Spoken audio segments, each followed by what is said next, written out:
and welcome to Success at Scale, the podcast that covers business stories from experienced entrepreneurs, hopefully like you, and startup founders, even more like you, on how to translate business ideas into business results. I'm your host, Greg Stein, and today we're going to talk with Andrew, who's a Chief Relationship Officer at Leaders Press, which is a part of the USA Today and Wall Street Journal best-selling press. Man, he's got a lot to talk about. I'm really excited to learn about him together with you today. So without further ado, Andrew, tell us about you. Hey, Greg, how you doing today? Awesome. How about yourself? I'm doing fantastic. I'm very happy to be here. Yeah, you covered a little bit. I'm the Chief Relationship Officer at Leaders Press. And yeah, we're a USA Today, Wall Street Journal best-selling press.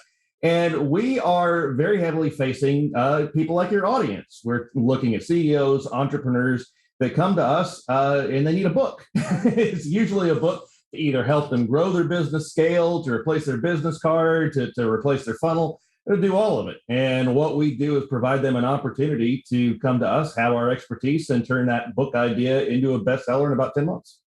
So, all right, there's a lot of questions in here, okay? Yeah. A lot of them. So first off, what is a Chief Relationship Officer? What does that mean? What do you do? A Chief Relationship Officer means I go on podcasts and talk to people like you. That's amazing. It also means I build relationships with other businesses, basically manage joint ventures, affiliate programs, and essentially be the face of the company so that my boss, our CEO, Alinka Rutkowski, can spend more time on the beach. I love that. I love that. Well, there's a lot of questions even wrapped up in that statement, but we'll come back to that one. Let's stay on, what makes a successful book? Like, why would someone like us, write a book and what makes a successful book and what do you guys do differently that makes it a success? Well, for us, when someone of our authors come to us, what they're looking for in success is something that they can absolutely just plug into their business and frankly, just make money off of it in whichever way they can find to do. A successful book is something that both is able to brand you, tell your story about who you are, why you're unique, why you stand out from the crowd, why, you're a coach, why are you different than the other 5,000, 10,000 other coaches out there that are putting out and advertising their business. But it's also something that you can then take that book and plug it into your business however you want to monetize it. To not only get it in the hands of readers, that's just one step, but then to also unlock all the doors that would be closed to you otherwise. Speaking opportunities, coming on the podcast like yours, getting business that just comes to you that you wouldn't otherwise find. Right. So, it seems like now more than ever, if you have some good ideas, now's the time to share it, get it in a book format and get it out there. Now, let's assume we do. Let's assume that we get together, we write a amazing book. How do you promote the book? How do you get out there? How do you make sure that people are actually seeing what you're up to? A lot of that is coming at it from the position of what's our end goal when we start. You want to actually know who do you want to read it? What audiences do you want to find? And then what is the material that you're going to put in that are going to unlock those? It's positioning. Somebody can write a book, self-publish it, and they'll sell 6 copies to their friends and family. That's how they don't want that. Right. So yeah, when you're someone, let's say somebody, I'll even take an example of one of our authors, like Sai Huda, who was #1 in network security for about 1.5 years with his book, Next Level Cybersecurity. When he came to us, the idea was, I need to get this in front of the right audiences. I need to find a way to market this so that people see it. So what we did is we looked at the material in the book. What kind of audiences look for this kind of book and what kind of subjects are in here that would end up popping to the top of the charts when someone's doing a search, right? For viruses and malware or keyboard logging, little small things that they look for. And when you do that, when you know how to play algorithms on Amazon, when you know how to work with basically a book and know what people are searching for, you can hit smaller categories that then percolate up to the top of bigger categories. And then you focus your you focus your ads, you focus your outreach into those categories. So you hit the big lists like Goodreads, Library Bub, BookBub, places where people go to buy and pre-order books. And you advertise your targeted ads into there so that those people are saying, oh, that's interesting. I need a cybersecurity expert. And I had a problem with keyboard logging. And there you go. Then you've got a pre-order and you've got stuff that build so that then later you're number one in network security. So that's the easiest way to market. The harder ways to market are for the big lists like Wall Street Journal, USA Today. And really, you do it very similarly, just with major ad spend. And with the major ad spend, you can hit those lists if you have someone working with you that knows how to actually implement it and do it. And that, I assume, is you, Andrew. That is us. We have never had a book that was intended to be marketed to the USA Today and Wall Street Journal list that hasn't made it. Right. Excellent. All right. Interesting. Well, for those who are listening, we'll come back and give you a shameless plug at the end, but let's come back to you. I'm curious about you, your experience in sales and marketing management. Let's talk about, A, how did you get here to doing what you're doing now? And B, what are some of the skills that, you've amassed? Well, I actually came from education. I was in education for a long time, but I was in education that had mixed with sales. I mean, I was actually an administrator for a while in a private school, so I was selling contracts even when I was still in front of a class and doing classroom work as a history teacher. But I happened into this just because I knew some people that said, well, this is a startup that is coming up. They need somebody that knows how to sell. They need somebody that knows how to help administer. And I was like, well, that sounds like a good job for me. I wanted to get out of education, and I just happened to be here. I was employee number 5 in the startup that now employs more than 50 people. And now we've gone from doing 5 books a year to doing more than 50 books a year. Wow. And so we in scaling, we have scaled from absolutely nothing, just some people working at home, putting this together, to actually being one of the top hybrid publishers in the United States. And man, the skills that I've acquired are legion. It's actually hard to even really go through them all in just the format of this. I started as a salesperson. I started as the VP of sales under Alinka, then took over the sales department myself, then transitioned over to relationships. And just the fact that I've talked to every day 4 to 5 CEOs almost every single day in the course of my work, ranging from architects to Po Chung, co-founder of DHL International. So you're talking about a multi-billion-dollar corporation there. Some names I can't even mention that are connected to some of those, all the way up to billionaires, and just being able to pick their brains every single day. It's astounding what I've been able to put together. Well, I mean, look, we're all about pragmatic, advice that we can share to others who are out there scaling. It sounds like you have experienced success at scale, and as we kind of zoom out from that a little bit. What kind of advice would you give to somebody that's out there that's trying to sell some, it could be a service, could be a product, whatever it might be. What are some of the tactics and skills that might be transferable that you could share with the group? Well, the way that I've approached sales and the way that in my particular field, it worked really well was the concept of selling a partnership. It was the idea that whenever I'm in front of someone, like let's say you're going to talk high-end sales, you're going to talk about, you're a salesman, you're going to be talking to a CEO, which is a little different than what most other sales could be. So you're talking to somebody who knows what they're doing. They know your tricks. They know if you're going to go into your little bag and if you've got a script and you're going point A, point B, point C, they're going to see that right away. So rather than coming at it from the idea of, I want you to buy a watch and you're going to walk out the door and it's going to start devaluing, you're selling a product that you're explaining to them what the value for them is as an investment and what kind of partnership that you build together. We here at Leaders Press, the way that our publishing works, our success is contingent on our authors succeeding.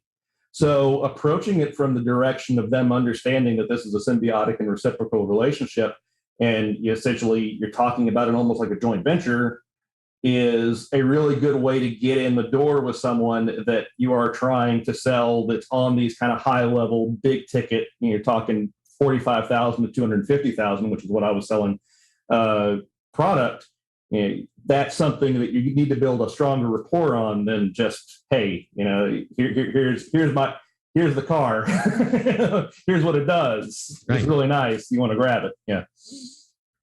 So let's talk about leadership and also, so we talk about sales, but let's talk about the concept of leadership, both internally and externally, and also through the idea of, thought leadership through books, right? Like this is the core business. And that's a lot of people want to know, how do I position myself as a thought leader? How do I get out there and lead internally, externally?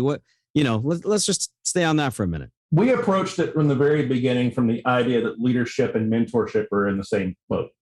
And that was actually our very first book, Pocket Mentor, by Mark Nuruddin. He had that similar idea, and we took that and kind of ran with it. We even did our own series called Supreme Leadership, which is about the concept of leadership and mentoring. And we like to come at leadership from the idea that when you are a leader, your job is to lead, but it's also to teach, and it's also to mentor, and it's also to help. Your position as a person is in the position of the head of a sales department. Your position isn't there to just marshal the sales force and make sure everybody's hitting their numbers every month. You're there to help them hit their numbers every month. You're only as strong as your team. So when you realize that as a leader, when you realize that your job as a leader isn't just to be the one that's sitting at the top and making sure everybody's hitting a quota, your job is actually to be part of the machine and to be the one that's taking up the slack where there's something down, or someone that is there to help everybody learn how to get better. Then you begin to actually cultivate a team that can support you. They can do exactly what you want them to do. Then they're going to hit their quotas automatically. Everything's going to happen the way that you want it to, just organically by you being the example. And I think we lose some of that in America. And I know we do, because I talk to all kinds of CEOs and entrepreneurs in the United States, overseas, and they all tell me the same thing, that there's a lot of people that lose sight of that with our current corporate culture in the United States, that, the concept of you are as strong as your team. Right. And I am only as strong as my team at Leaders Press. Absolutely. I love the whole kind of, team concept. I mean, we talk about it. It comes up on every single episode of Success at Scale. We talk about the same thing, which is people, passion, purpose, right? Every single time it comes up in all sorts of different ways. And, it seems like you're kind of hitting on the same thread already in this conversation. Yeah, absolutely. I mean, it's the way that you're able to turn a team into something that works for you is to keep them inspired and keep them passionate about it. I talk to multiple authors that come to me. We're doing 2 books on burnout right now that are in progress. And they actually are telling us the same stories about what happens when leadership doesn't understand that the sales force needs to be motivated, or any force, in those particular ones, it's Salesforce. But they can apply to anything. And the way that they're saying is, you come out and approach and make sure that you understand what your team is having issues with. Is fight burnout before it begins by continuing to inspire them. Find out maybe if somebody's just not in the right position. Don't have a culture where someone thinks every day, oh my gosh, if I don't hit this and I don't do this, I'm going to be fired. Right. Instead, have a position in which you're telling them, listen, you may not be the fit for where you are, but let's find where to fit you in this team. Because if you look at somebody, you've already hired somebody, they've gone through a process, and they have some skills. I mean, you're not going to just grab a random person off the street and plug them in somewhere. And if you do, then that's a problem. But yeah, find out what they can do. Find out ways that they can help and pivot them if they have to, so that they don't run into that rut of I'm no longer inspired. Because you could have somebody that works for you that does just enough and keeps doing just enough, but that's not going to help them, and that's not going to help you as a leader. No doubt. So let's talk about, right now it's tough out there, man. Mm-hmm. The world it's gone mad. There's so much going on. I don't even want to get into it, but I do want to get into is, if you're out there and you're listening to this podcast and you're struggling right now and you're trying to figure out where to go, what to do, how to get it together, what kind of advice would you provide to someone listening? Get as much help as you can. I think that there's a lot of ideas still in the United States that the way that you find something new, or the way that you get the employment that you want, or the position that you want, is to go out and hit the bricks yourself and have a little good old American know-how and go down the list in the classifieds. That doesn't really work anymore. I mean, the way we've so heavily automated now, the way in which we're searching for workforce. I could tell you right now, I could go in, and if I don't put if I just put some of my basic qualifications in, I could apply for a bunch of jobs online that I would be only slightly overqualified for. And I wouldn't get them because I'd probably be vetted out by a system somewhere. Right. So I really recommend that somebody get help. I mean, even if it costs you something, it's an investment that you're going to get back. Talk to people. I mean, that's what we do for books. Talk to people like us that can help you create a book that is something that's just a business card replacement for you. Talk to professionals that work to help build resumes, to help target you so that they can market you the way that, well, those algorithms aren't going to skip you anymore. So there are ways in which you can get out there, but you're going to need help. You need professionals to navigate the massive infrastructure and bureaucracy that we have built up that have now prevented people from just having a little bit of gumption to go on a door and do a good interview and get somewhere. No, that makes perfect sense. Andrew, I mean, you really provide some really good insight into what's going on. I guess, if you were to summarize all of this into, one quote, a life lesson quote, what would that be? My book has the quote that I actually live by. It's called "Don't buy the watch." Don't buy the watch. That is actually kind of what the idea of not following and going down a rabbit hole of spending money on things that don't value you, or trying to sell something that is no value to your customer. That's something that I live by. But my go-to that I do it probably every few months is I watch the movie Glengarry Glen Ross. And I do that because that movie is not an instruction manual. It is a cautionary tale. Right. Well said. And I take every single bit of that film, and then I do the opposite when I'm running my department. So I think that's one thing that can be a kind of a guide stone for you. I love it. So, all right. So one question that I have not asked you that you thought I would have asked you today, what would that be, and how would you answer it? I do say that one of the reasons that, go back to the concept of help. You might ask something like, what does help look like from you? Or what is the idea of what we do and the way that we're helping people is by providing something where they can come to us and have kind of a one-stop shop where you're getting connected with experts. I mean, if you're a CEO, you don't necessarily know how to write a book. You don't necessarily, you're listening to podcasts like yours. You're coming to people like us. You want some kind of guidance. I would recommend always looking for that. And the way that we do that is by learning who you are, knowing who you are when you come in the door with us, then being able to craft something that's going to help you write your book. I mean, we write it for you, get all the heavy lifting done, get it distributed, do that. So I get a lot of questions about processes, and it's definitely interesting to talk about. But yeah, I do like the big picture ideas that we're hitting into. Yeah, I mean, listen, process is really, really important. Don't get me wrong. Yeah. And we are like laser focused on process too. However, what I'm really interested in, and I think our listeners are really interested in, is like, how do I navigate through these crazy times? How do I become successful at scale, right? How do I, you talked about growing a business quite fast. Right. How do I do that, right? So I want to drill into that one more time. Like, how have you put so many points on the board so quickly? What's the secret sauce? The beginning of our secret sauce on that was by not doing too much too fast. And that was really, again, that was team. I know Olenka is going to listen to this, and she is ready, fire, aim. And the way that she began this process was, I have a goal in mind of a very large business that is targeted. I want to hit these goals. I want to double every year, light speed growth. But then she had guys like me that were a little more cautionary. It's like, let's pump the brakes and see what we can do in piecemeal and starting in little sections.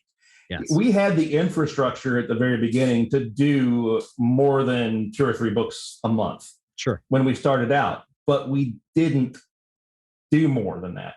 We were careful, and we were targeted in how we grew, because the idea was, again, it goes back to team. We wanted to cultivate an internal team that began to learn and know how they did their job extremely well. Mm-hmm. And as we continued to grow, they got a little overwhelmed a little bit as it went, but then we began to hire people on that were mentored by those. So that's how we did it very gradually. We say our goal, maybe we can do 5 books in a month. but our goal right now is 2. And we want everybody to learn what they're doing with those 2. We want an internal team. We don't want to hire freelancers. We don't want to have new people that are untrained. And then it was, let's be incremental. Let's be incremental every single month in how we're going to approach this. And let's do really well, because good business begets good business. And if you do a book for someone who is an author, somebody like Tom Fedro, for example, he was one of our early authors in Next Level Selling. And you get a guy like him that has a lot of connections, you do something really well for him, he's going to send people your way. Yeah. Which he did. And then you have people that you know that are working with people that you know, and you can build the infrastructure and begin to do things like how we worked with reaching out to Simon & Schuster and building a relationship with them for distribution. That was something that we built because we already had the infrastructure and the groundwork. You know, they don't work with somebody just out of the blue to do that. So I would recommend that you be ambitious and cautious all at the same time. Know when to ready, fire, aim, but also know when to be gradual with your scaling so that you don't get overwhelmed. Because if you start having to hire brand new people that don't know what they're doing yet, that haven't learned under somebody else, then you're going to run into training problems. Then you're going to run into problems of turnover. People are going to leave because they get frustrated. Then you're going to run into problems of frustrating your clients. Your clients are going to say, hey, why am I with this person that doesn't know the answers to my question? And that is something that you can avoid by being a little cautious and making sure that you're using that teamwork and that mentorship to grow. I love it. Andrew, you've talked about everything from Glengarry Glen Ross to modern, scaling and digital marketing and thought leadership through books. I mean, you got it all going on here, man. It's absolutely a pleasure to talk to you today. Let me ask you one last question. This is the most important one for you. Where can listeners find you online? Where can they learn more? Leaderspress.com. We got the domain. See, that's one of the good things about starting early. We got the domain. Leaderspress.com has everything you need to know about us. And we also do a weekly webinar. There's a sign in through our website to go there. I can give you a link also that you might want to share. If you're interested in actually coming in and seeing what we do, hearing a link and I talk to you for about 30 minutes about our processes, so we can answer that question for you real quick. Every Thursday, we do a webinar that you can attend, and there's a sign in on the website, and that's where we are. Amazing. Andrew, thank you so much for taking the time to join us today here at Success at Scale with Triple G Ventures. Learned a lot of stuff, I tell you, and we're going to capture it all, share it all out there. But in the meantime, for anybody that's listening, please don't forget to share, like, subscribe, all that social media good stuff. We appreciate it very much. And until we meet next time, we'll see you real soon, and peace.